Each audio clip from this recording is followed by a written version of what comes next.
Listo, entonces continuando con la exposición, nosotros vamos a hablar sobre los cuatro pilares fundamentales que van a sostener la estructura de la productividad industrial, ¿no? Basándonos en teorías marxistas y estudios contemporáneos de autores como Paino, Enguita y Hernán, ¿no? Que los cuales nos mencionan que son cuatro los pilares que primero empezamos con los medios de trabajo, en segundo lugar los objetos de trabajo, en tercer lugar los medios de producción y finalmente en un cuarto lugar la fuerza de trabajo, ¿no? Entender la interacción entre ellos va a ser clave para lograr la eficiencia, la seguridad y rentabilidad en cualquier empresa. Entonces, en primer punto tenemos que son los medios de trabajo, ¿no? Y vamos a conocer, según Mark, qué son aquellos componentes que no se van a consumir directamente en el producto final, porque son indispensables para crearlos. Entonces, no son las herramientas manuales en sí, sino el entorno que moldea la producción. Ahora, nosotros podemos clasificarlos en cinco tipos, ¿no? Primero, tenemos los territoriales, como es la tierra y el agua. En segundo, vamos a tener los constructivos, que son las fábricas y los edificios. En tercer punto, nosotros vamos a tener lo que son los viales y logísticos, como son las carreteras, los puentes y el transporte, ¿no? En un cuarto punto vamos a tener lo que es el almacenamiento, como son los silos, las bodegas y valga la redundancia, los almacenes, ¿no? En quinto tipo vamos a tener lo que son los energéticos, como las redes eléctricas, la ventilación, ¿no? Y todos estos elementos van a constituir la infraestructura operativa, ¿no? Y su correcta gestión garantiza la seguridad laboral y la sostenibilidad ambiental. Para el pilar número 2, que es el objeto de trabajo, no sencillamente va a ser el material que nosotros vamos a transformar. Según la teoría clásica y marxista, es aquí donde el trabajo humano agrega valor, ¿no? En Gita nos ayuda a dividirlo en dos, se clasifican dos, que son los materiales naturales, aquellos que extraemos directamente de la naturaleza sin hacer ningún tipo de cambio, como es el carbón, la madera o en este caso la lana, ¿no?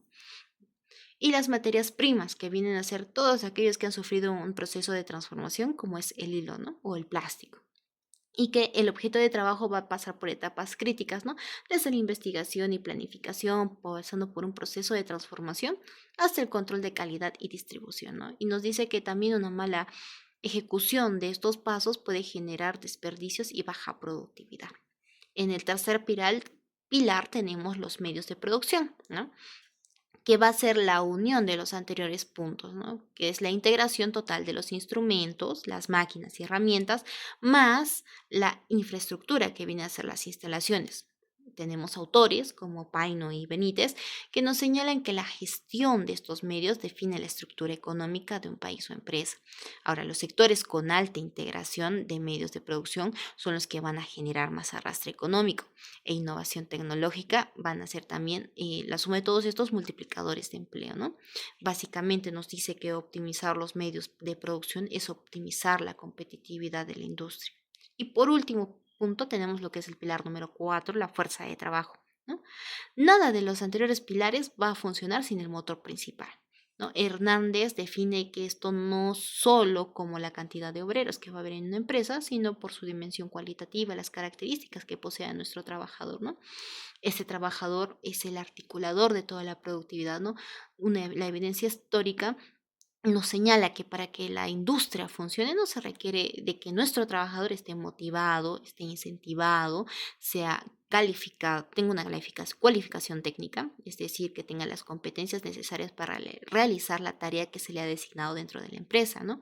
Y asimismo que tenga bienestar y seguridad, ¿no?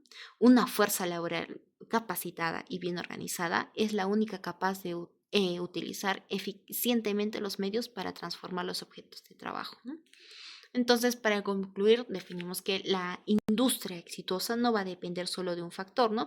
Va a depender de la armonía y sinergia entre la infraestructura sólida, los medios de trabajo, una gestión eficiente de los materiales, que vienen a ser los objetos, lo que es una tecnología integrada, vienen a ser los medios de producción, y sobre todo el capital humano, que tiene que estar motivado y capacitado, ¿no? Y esa fuerza de trabajo es la que va a dar el motor, la fuerza de realce para que todo esto funcione. Listo, y le doy pase ahora a mi compañero. Ahora abordaremos el punto 7, fuerzas productivas. ¿Y qué nos dicen las fuerzas productivas? Según la definición de Marx, las fuerzas productivas o fuerzas de producción constituyen el conjunto de medios y capacidades con que cuenta una sociedad para producir bienes. Este concepto fue central en la filosofía de Karl Marx, quien afirmó que todos los cambios en la vida social al final se originan en la transformación de las fuerzas productivas. Y es que en efecto, las fuerzas productivas reflejan la capacidad real de los hombres en el proceso de crear riqueza para la sociedad. Para Marx, el motor del cambio histórico es la evolución de estas fuerzas, por ejemplo, o nuevos inventos o formas de organización del trabajo modifican las relaciones sociales ya existentes. En resumen, según la visión marxista, las fuerzas productivas comprenden todo lo necesario para la producción material y su desarrollo, o limitación, y condicionan las relaciones industriales. En la práctica actual de la industria, esto implica que las tecnologías emergentes o mayores calificaciones del trabajador reconfiguran las relaciones laborales, por ejemplo, las jerarquías, los términos de colaboración, contratos, empujando a las empresas de adaptar su organización productiva a los cambios que se producen en estas. Punto 7.2. Los componentes. ¿Qué componen las fuerzas productivas? Pues las componen las fuerzas de trabajo. Por ejemplo, las fuerzas de trabajo, medios de producción, conocimiento tecnológico. Esos son los tres componentes. Fuerzas de trabajo, medios de producción y conocimiento tecnológico. Bueno, ahora vamos a abordar el tema 7.2, lo cual serían componentes. Las fuerzas productivas se componen esencialmente de tres elementos: la fuerza de trabajo humano, que serían los trabajadores, los medios de producción, lo que serían instrumentos, máquinas, herramientas y recursos naturales, y el conocimiento científico, técnico, aplicado. En palabras sencillas, como ejemplo, sin trabajadores no hay producción y sin maquinaria o recursos tampoco. Y sin conocimiento no se aprovecha plenamente ninguno de los dos. Por ejemplo, en una fábrica automotriz moderna, las líneas de ensamblaje, los cuales serían los medios de producción, operan gracias a técnicos y obreros especializados, lo cual sería la fuerza de trabajo, y usan un software de diseño e ingeniería, lo cual sería el conocimiento tecnológico. Entonces, Marx plantea de que estos tres componentes son indivisibles, es decir, ninguno puede trabajar del otro, se complementa de alguna forma para poder lograr un producto final. Relaciones de producción. Las relaciones de producción se manejan en distintos tipos en las industrias actuales. Las relaciones de producción se expresan de tres formas, es decir, las jerárquicas, relaciones verticales de superior a subordinado, con organigramas piramidales y decisiones que bajan desde la dirección. Y son típicos en fábricas, en los cuales tienen roles definidos y control formal, priorizando la autoridad y la disciplina. Después tenemos las colaborativas u horizontales, de estructuras menos rígidas, donde se promueve el trabajo en equipo y comunicación abierta y decisiones compartidas. Común en empresas de tecnologías y creativas, con equipos de ágiles multidisciplinarios que fomentan la innovación. Por último tenemos las contractuales, las cuales son relaciones basadas en acuerdos específicos, como contratos temporales, outsourcing y trabajo por plataformas. El trabajo no forma parte de la estructura interna, pero presta servicios especializados para dar flexibilidad, aunque plantean desafíos con protección laboral. Estas tres modalidades pueden coexistir en una misma empresa, combinando jerarquía, colaboración y contratos externos según sus necesidades. Ahora tenemos de qué manera influyen estos, cuál sería la influencia en la estructura, en la cultura organizacional.